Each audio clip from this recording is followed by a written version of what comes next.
Conservative campaigners are planning to target high-profile Labour MPs, some with large majorities, in the hope of unseating current and former shadow ministers including Liz Kendall, Tom Watson and Vernon Coker. Labour is set to send resources for election battles in seats the party would normally consider to be safe, including campaigns to shore up MPs in some Northern England seats who have majorities of more than 10,000. Kendall, a former Labour leadership candidate who is well regarded by the party's right wing, has a majority of just over 7,000 in her Leicester West seat, but local Tories say they are hopeful of taking the seat. Conservatives also said they were hopeful of taking the Nottingham South seat of former Shadow Transport Secretary Lillian Greenwood. Coker, who has held his seat of Gedling since 1997, has a small majority of 2,986. It's going to be a bloodbath and Labour know it, one Conservative MP said. We're going after people like Liz Kendall, and I think we'll give her a good run. Lillian Greenwood, Vernon Coker will be gone as well. Tom Watson is in a bit of trouble as well. He's got a big UKIP vote, which may go Conservative. Another Conservative Midlands MP said, "We are going to do very well in the East Midlands and the question is how well. Vernon Coker is going to have to work very hard to keep that seat, even though he's been there 20 years. In the West Midlands, we're going to do even better." Watson's West Midlands seat in West Bromwich East is not considered to be high risk by the party. Local Labour MPs who spoke to The Guardian on Wednesday said they had seen no sign yet of a targeted Tory offensive. Greenwood said, "If the Tories want to come after Nottingham South, they better be ready for a fight. People round here haven't seen a Tory since 2015. I'm never complacent, but my constituents know they need a strong and experienced Labour MP to stand up for them, their families and our city." A senior party source said they knew the East Midlands was set to be a tough sell for Labour. "It is tricky ground for Labour. It is a bellwether," the source said. "There are seats there Labour were challenging to win in 2015, are now considered safe Tory seats." Kendall said she had always treated this as a marginal seat, and said she hoped her record would be key to returning to Parliament in June. "People know my record on big local issues, like saving the Children's Heart Unit at Glenfield Hospital, and being tough on crime and anti-social behavior. And they know I've always been independent-minded," she said. "I've never taken this seat for granted."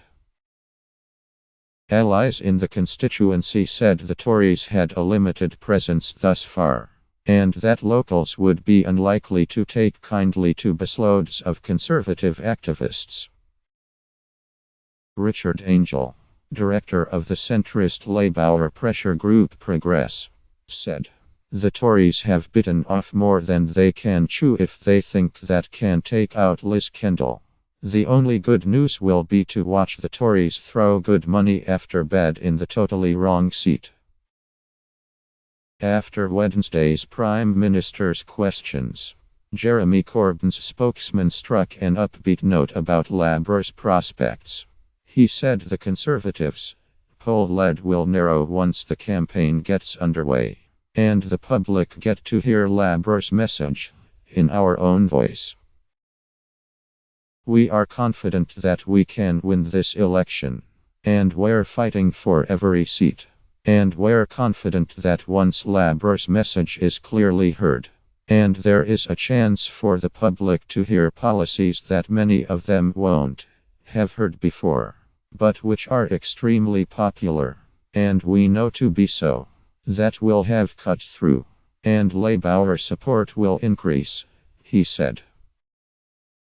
One centrist Labour backbencher said they had received less interference from Labour HQ than during other recent campaigns, but were quietly relieved. The question is, do I really want the centre involved? How much time have I got to debate the content of my leaflets? Another defending a seat in traditional Labour heartlands said Corbyn's leadership had come up repeatedly in encounters with voters in recent days, and far more strongly than during the 2015 campaign. With Ed, it was a creeping doubt. With Jeremy, it's vehement. It's visceral. On Wednesday, the party selected candidates for two of its safest seats, vacated by retiring MPs. Barrister Ellie Reeves, a former member of Labour's NEC and wife of MP John Cryer, will stand in Lewisham West and Penge. Emma Hardy, a former teacher and local Unite activist, will stand for Ellen Johnson's old seat in Hull West.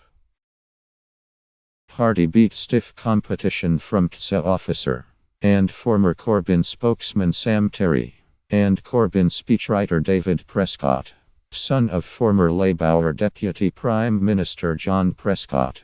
Blair McDougall, who ran the Better Together campaign for the Scottish referendum, will also attempt to win back East Renfrewshire from the Scottish National Party.